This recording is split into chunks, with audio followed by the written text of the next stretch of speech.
Yes, and start. I am thankful to the organizers of this international exhibition on low cost housing for inviting me to inaugurate it. This exhibition, perhaps the first of its kind, focuses attention on one of the most pressing problems of today, the problem of housing. There is shortage of houses everywhere. Nearly all the countries of the world today are faced with the problem of constructing more and more houses to cope with the increasing demand. A reasonably comfortable house providing shelter against the inclemencies of weather and affording room for necessary rest and leisure is an elementary need of mankind. It is clear that if the present need is to be met to any reasonable extent, houses will have to be built on a huge scale. This is possible only if the cost of construction and of materials for building a house is brought down to average means, a level which would be within the reach of a person of average means. It is therefore appropriate that this exhibition should be called an exhibition on low cost housing. Generally speaking, housing sounds like an abstract idea, although houses are made of such substantial material as brick and mortar. I believe one great contribution of this international exhibition will be to bring the problem of housing into the region of the concrete.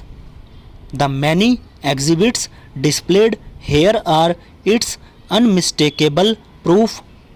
You will agree that when it comes to bringing together in a practical way the existing knowledge on house building and design and to translating that knowledge into actual houses, this change in outlook would necessarily represent a great advance over the present position.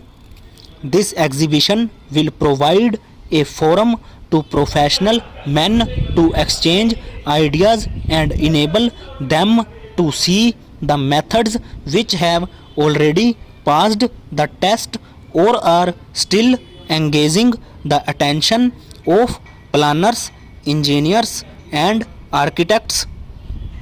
To the layman who is in need of a house, this exhibition is bound to provide a goodly choice to select from. This choice will be real in so far as every house exhibited in this exhibition costs less than rupees 5000.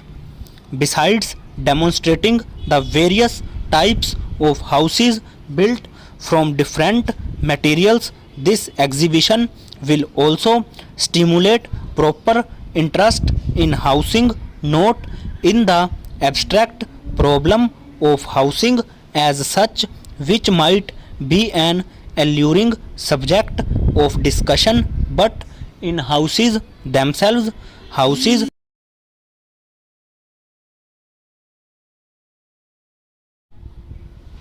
I particularly welcome the broad auspices under which this exhibition has been arranged, as the problem of housing is common to all countries and human beings all over the world need houses to live in. It is only proper that such a venture should take the shape of an international forum for the common good of all. I am told exhibits have been received from many foreign countries including Burma, Ceylon, Australia, Finland, Germany, Austria, Indonesia, Israel, Singapore, Thailand, Sweden, Italy, the Fiji Islands, and the United Kingdom by convening an international seminar on housing under the auspices of the United Nations Technical Administration.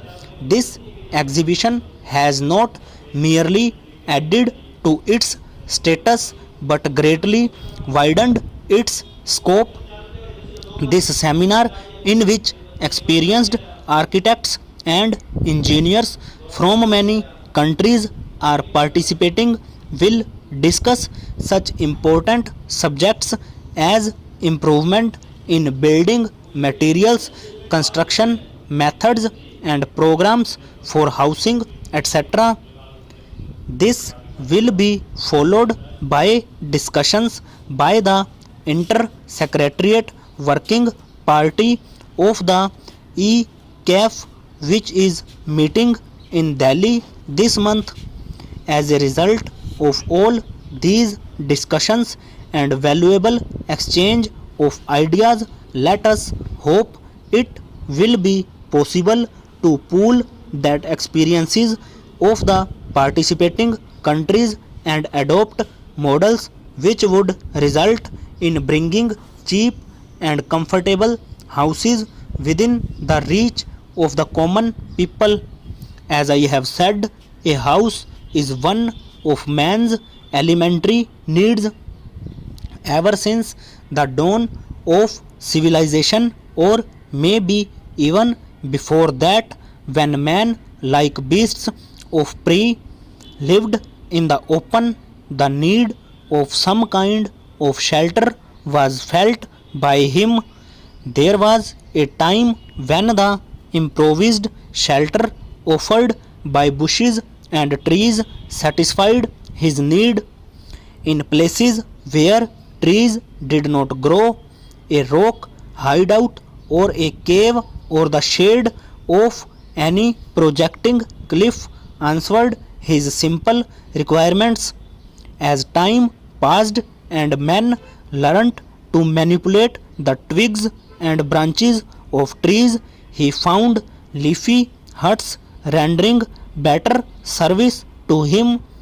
Gradually, he began to thatch and plaster these huts with mud, and so man went on progressing, improving upon his craftsmanship and selecting better and better building material till he found himself capable of raising such gigantic structures as the pyramids of Egypt. Although throughout this long stretch of time known to us as the historic era, man has been familiar with the for raising structures of all kinds and sizes. The need of the common people did not receive the attention which it deserved.